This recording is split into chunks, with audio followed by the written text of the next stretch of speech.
Assembly में वक्फे सवाल के दौरान नेशनल कॉन्फ्रेंस के सीनियर मेंबर मुबारक गुल ने अपने असेंबली हल्के ईदगाह में सड़कों की हालत को लेकर सवाल पूछा। उनका सवाल था कि शहरी इलाकों में सड़कों की तामीर नाबार्ड और दीगर मरकजी स्कीमों के तहत क्यों नहीं की जा सकती। मुबारक गुल ने वज़ीर आला से दरख्वास्त की है कि बजट में जिन सड़कों की तामीर और मरम्मत की तजवीज़ है उसमें ईदगाह असेंबली हल्के की सड़कों को भी शामिल किया जाए।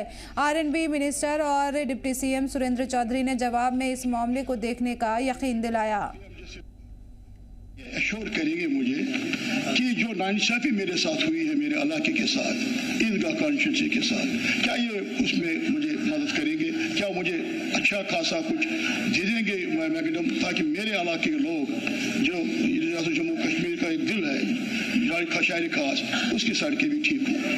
दूसरा, जो ये स्कीमें हैं ये कोई बाइबल नहीं है, कोई कुरान शरीफ नहीं है, कोई भगवान की किताब नहीं है कि शहर को नबार्ड नहीं मिलेगा, पीएम जैसे नहीं मिलेगा, सेंट्रल स्पॉट स्कीमें नहीं मिलेंगी। हैं मैं ओवरऑल सब यहाँ इस हाउस में ऑनरेबल एमएलए सभी को इंश्योर करना चाहता हूँ, जहाँ तक पीडब्ल्यूडी डिपार्टमेंट के ऑफिसरान का ताल्लुक है, कोई भी ऑफिसर्स मैंने उनको डायरेक्शन दिए हैं कि without the consent of honourable MLA या इनसे सलाह मशवरा किए बगैर वो कोई भी प्रोजेक्ट आगे फाइनलाइज नहीं करेंगे। ऑनरेबल चीफ मिनिस्टर साहब ने स्ट्रिक्टली कह दिया है कि क्वालिटी के साथ कहीं भी कंप्रोमाइज नहीं किया जाएगा। जो भी मैग्नीमाइजेशन का ताल्लुक है, अगर कहीं सब स्टैंडर्ड है, हमने कहा है कि तब तक उसको ठेकेदार को पेमेंट नहीं होगी जब तक उसकी क्वालिटी नहीं होगी। तो इसलिए आप मुतमिन रहें, क्वालिटी से उमर साहब और उमर अब्दुल्ला सरकार का कहीं भी कॉम्प्रोमाइज नहीं करेगी, ये हाउस को हम अश्योर करते हैं। सड़कों की खस्ताहाली के साथ ही ईदगाह एमएलए मुबारक गुल ने महकमे के कामकाज और काम की क्वालिटी को लेकर भी सवाल उठाया। इसके अलावा उन्होंने आर&बी और पीडब्ल्यूडी के अफसरान पर अरकान असेंबली की बात न सुनने का भी इल्ज़ाम लगाया।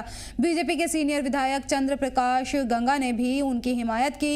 मुबारक गुल ने सरकार से मुतालबा किया कि क्वालिटी जाँच के लिए एक कमेटी बनाई जाए। अरकान का कहना था कि इलाके में उनसे सलाह मशवरा किए बिना ही काम शुरू होना बंद कर दिया जाता है।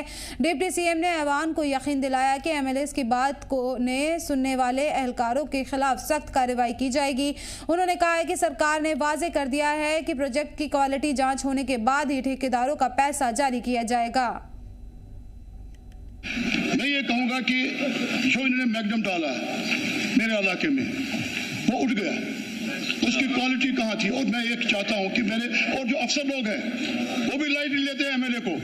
मैं आपको एक उदाहरण दे दूंगा स्पीकर साहब कि मेरे इलाके में टाकनवारी का इलाका है, मैग्डम पड़ा दूसरे दिन गायब हो गया। क्या what steps has taken by the minister, honorable minister, deputy chief minister to see the quality control of the macadam. और मेरे ख्याल में इनको एक कमेटी बनानी चाहिए। सारा मैग्डम सारा डुप्लीकेट है और आप इस पर एक टीम भेजिए जो मेरे इलाके में टाकनवारी में जाए। उठ गया मैग्डम।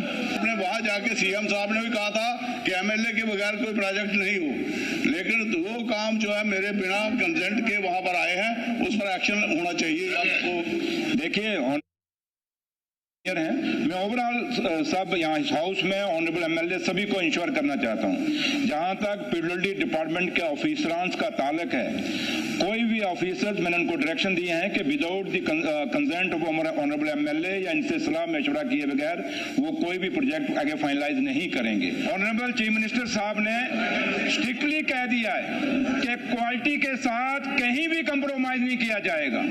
जो भी मैग्नीमाइजेशन का ताल्लुक है, अगर कहीं सब स्टैंडर्ड है, हमने कहा है कि तब तक उसको ठेकेदार को पेमेंट नहीं होगी जब तक उसकी क्वालिटी नहीं होगी। तो इसलिए आप मुतमिन रहें, क्वालिटी से उमर साहब और उमर अब्दुल्ला सरकार का कहीं भी कॉम्प्रोमाइज नहीं करेगी, ये हाउस को हम अश्योर करते हैं।